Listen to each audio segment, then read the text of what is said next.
Hello, hello. Welcome to Upwork Academy. Today we are talking about how to create a really good portfolio. So, first, let me show you where to find that. We're going to go to our profile right here, and sitting underneath your description is going to be where our portfolio sits. What I don't want you to do is go and start recreating your portfolio in any capacity. We don't want to take all of our old work and throw it in the trash just because it's not quite as current as something that we're doing right now. Oftentimes, especially with old work on Upwork, clients don't really know when you made something or even what something was created for. So you may have made something just for your own personal work, or even just for the portfolio itself. And the client's never really going to know, was that thing paid? Was it just for personal work? Was it intended just for Upwork and recreating your portfolio for the first time? The client doesn't really know those things. And so don't get it in your head that you have to try and convince them that it was paid work, convince them that it was for a certain kind of project.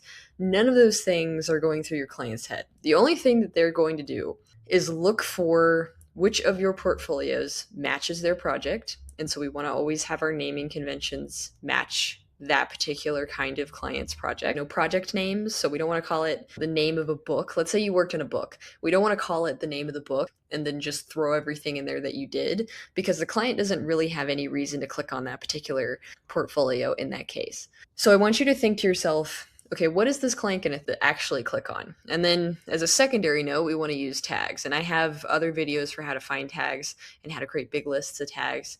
And so I want you to go check those out first. But just think to yourself, okay, how do I can make this a tag, but also super clickable for that particular client that's landing on your profile for the first time? You want them to have that little light bulb moment where it's so easy to make the connection and think, that's my thing. Immediately, I know which thing to click on. When you're creating a portfolio, to take all of your work, all of the work that you have, and then just split it into different categories based on who you're trying to attract. So, for example, children's book work is not something that I had work for. I had no experience doing children's book work before I made this portfolio. But I noticed on Upwork that it was fairly lucrative. I noticed that there was tons of work for it. And so I took existing pieces that I had and I threw them into this portfolio.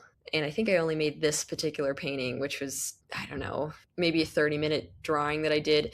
It was the only thing in this portfolio that was actually designed for children's book work. Everything else, I just threw it in this portfolio and I called it children's book work. And I have never had a client ask me, where can I find this? How much was this for? And all that stuff. So don't have that in your head. Any client's going to ask you that sort of thing.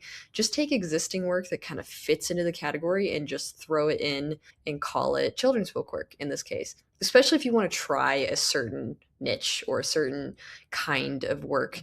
Always a good idea to just grab those things that you already have and put them into a portfolio so that it can speak to that very specific kind of client. I have videos again talking about tags, but these are what those are right here. So this is the skills and deliverables. Upwork's terminology and verbiage is not my favorite.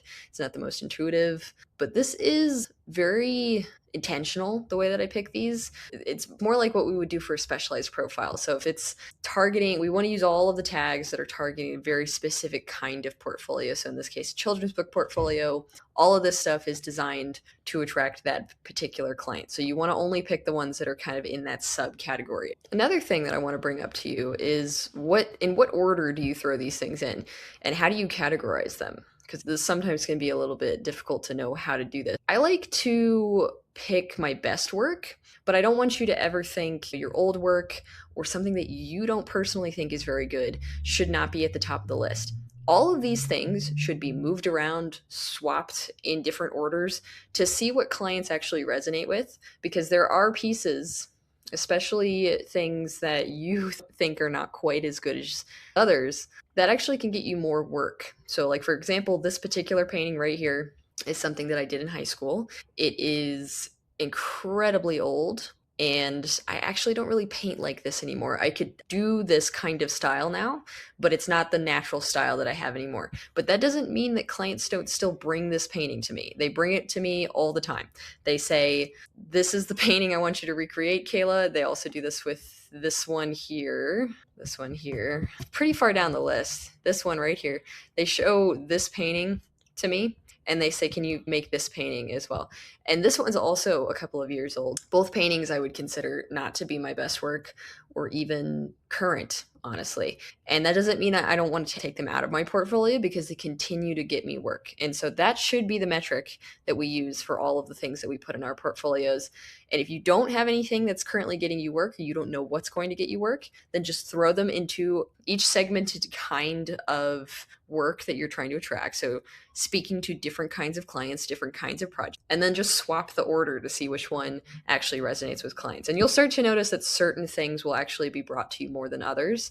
And I want you to get it out of your head that it has to be, current, and it has to be the best work, because a lot of clients don't really know what good is. And I know that sounds kind of mean sometimes, but it's true. Clients don't know what you and I know in a professional sense. For example, clients don't know what contrast is, or what good line art is, or what good color theory is.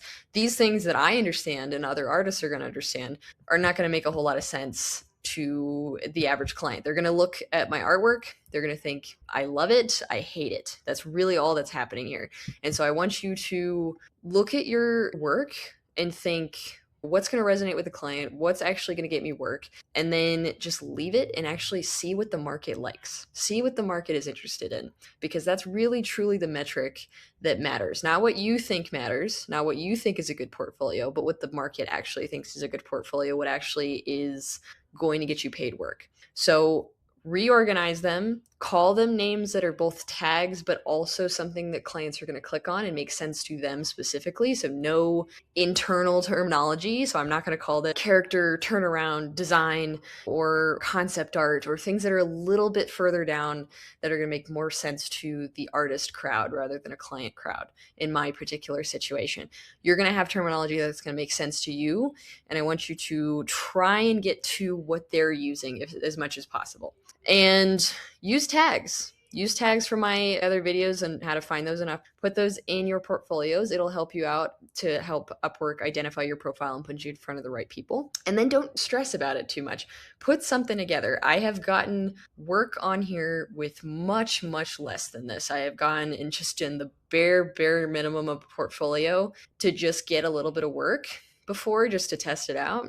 And you'll be surprised how much work you can get if you design it the correct way and you have a really solid style and things like this with the way that you're doing things, especially if you also combine that with good customer service. So that is the way that I create a good portfolio here on Upwork. If you have questions, definitely leave those in the comments below. I also have a free school group if you want to reach out to me, free resources as well. I will put a video on a screen for you guys on how to find tags and really good filters, all of that good stuff. And I will see you in the next one.